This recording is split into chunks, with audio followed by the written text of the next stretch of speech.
de los últimos 10 años, 3.378 hijos e hijas quedaron sin una madre y más del 66% son niños y niñas que tienen menos de 18 años. Ahí es cuando, a raíz de muchas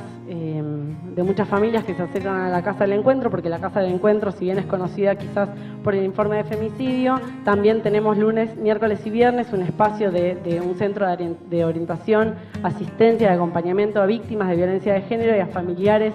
víctimas de femicidio, y empezamos a detectar que muchos familiares que se acercaban a contarnos que no solo estaban siendo revictimizados por el proceso judicial, sino que además se estaban haciendo cargo de 1, 2, 3, 4 hijos e hijas de esa mujer,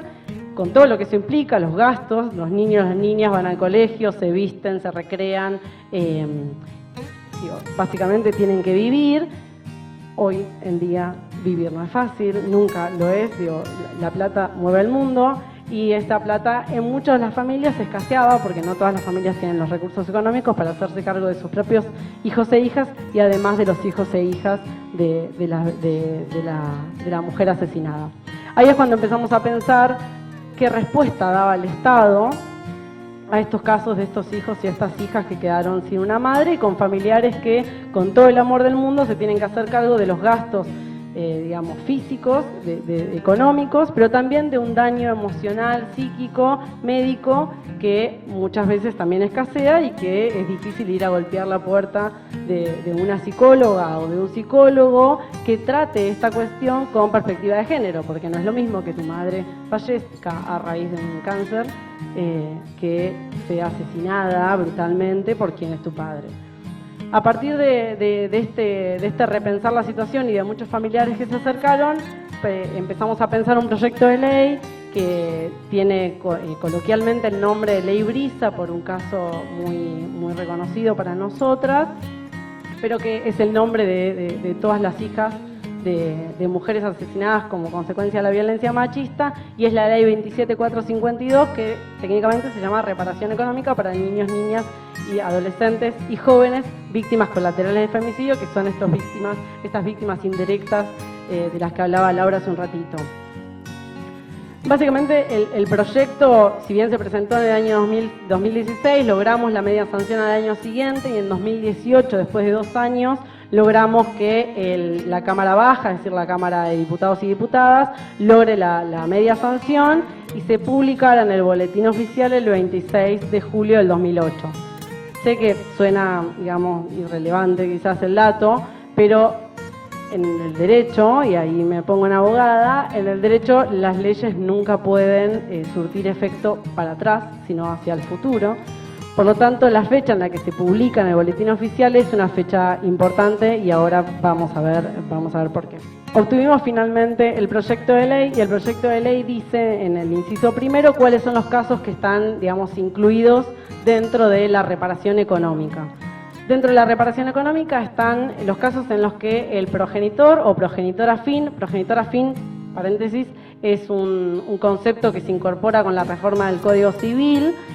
reciente, y el progenitor afín es aquel padre progenitor que no es quizás el padre biológico, pero que sí cumple ese rol dentro de la vida de ese niño o esa niña. Entonces, en los casos en el que el progenitor o progenitor afín sea procesado o condenado como autor, coautor, investigador o cómplice del homicidio de esa progenitora, en esos casos estarán incluidos en la ley.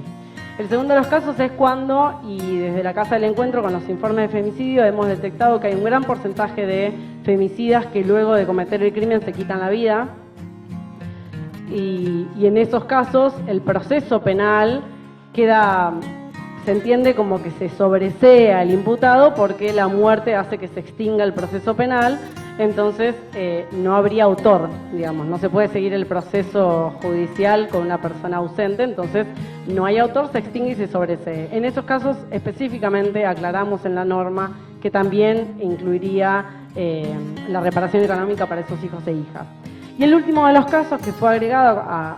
fue agregado por el propio Congreso a los efectos de ampliar los presupuestos, y son los casos donde cualquiera de los progenitores o progenitores afines fallezca como consecuencia de la violencia de género o la violencia intrafamiliar.